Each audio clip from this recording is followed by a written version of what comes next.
We continue to hear news from Asbury College and how this revival is spreading to other schools. Cedarville University I've heard of, and others. People are coming from around the world to take interest. ABC, NBC, Fox, and others have been carrying news about it, which is very encouraging. And it raises the question, what's the connection between personal awakening and public justice? Or what's the connection between revival and social reformation?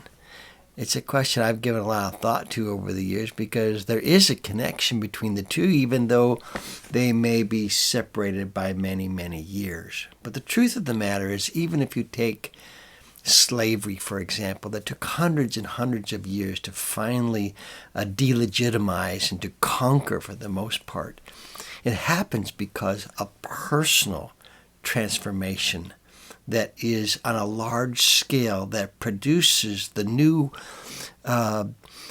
wisdom and insight and God's view of human life that finally and ultimately exposed the inhumanity of slavery and brought about changes in the law and continues to promote social reformation. So there's always a connection between the two. One of the ways that we, in fact, bring others to the faith is by our own transformed lives. The way our lives are changed becomes a light to other people. And that is how the gospel spreads. And ultimately that not only changes individuals, but it changes culture for the good. In China, there was a great awakening or revival in the 1990s that continues to ripple out all across China and now even across the world. I've been to China 29 times, and typically at lunchtime I would be at a table with maybe 10 or 12 different house church pastors. And at some point during that lunchtime, I would always jump in and I'd say, I would love to hear your story of how Christ came into your life or into your family. Was it recent? Are you the first generation of believers? Or did the gospel through missionaries 50, 100, 150 years ago, did they come to your part of China? And is your faith today part of their legacy? And inevitably, I would hear maybe 3 out of every 4 or 3 out of every 5 of these pastors would tell me a story about their personal transformation. And I would ask them, where are you from? And they would say, I am from Anhui province. This particular part of China, Anhui province, saw in the 1990s and then up through 2010 or so, millions of people who became Christians. But one of the criticisms of the church in China is that they've never really had any kind of social impact on the culture. They live under oppression, under the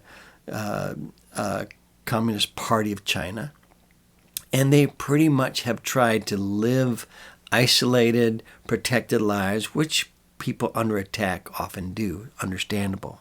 But the gospel goes from personal transformation to public justice. It transforms us in a way that ultimately transforms culture.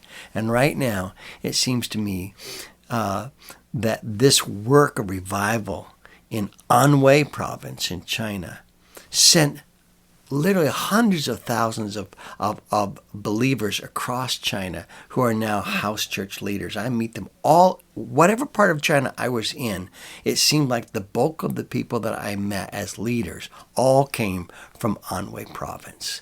And now what we're seeing in China, what we would like to see here in the United States, is how revival creates passion and boldness for the gospel and a willingness to take a stand when before we were timid and afraid.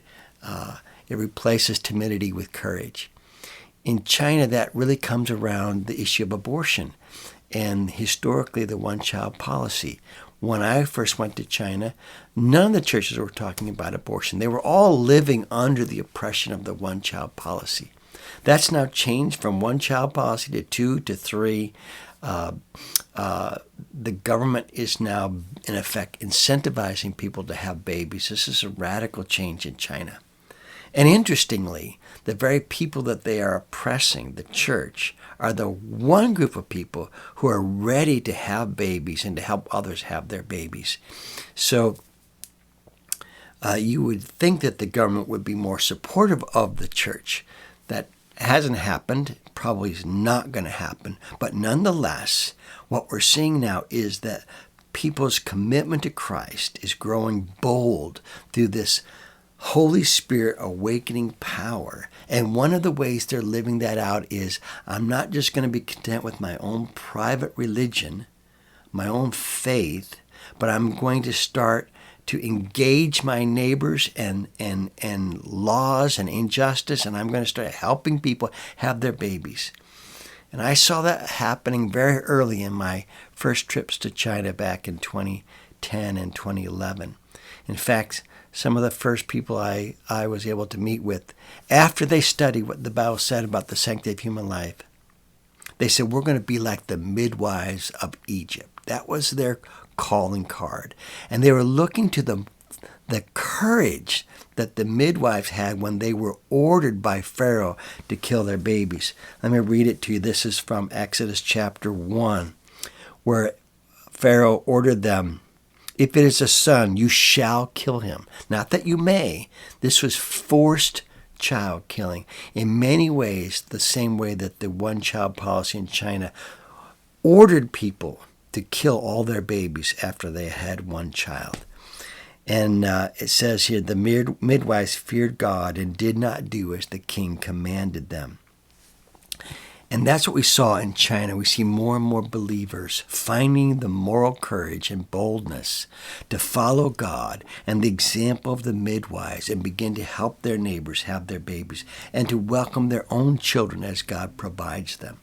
So eventually this is going to impact culture and maybe come in conflict with the laws, and then laws will be changed and so on and so forth.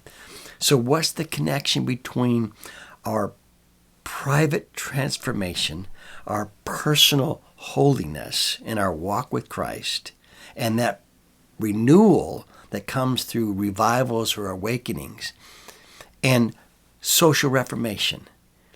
It's living out our personal holiness in the context of promoting the justice, the holiness, the goodness of God in our culture, in our neighborhood.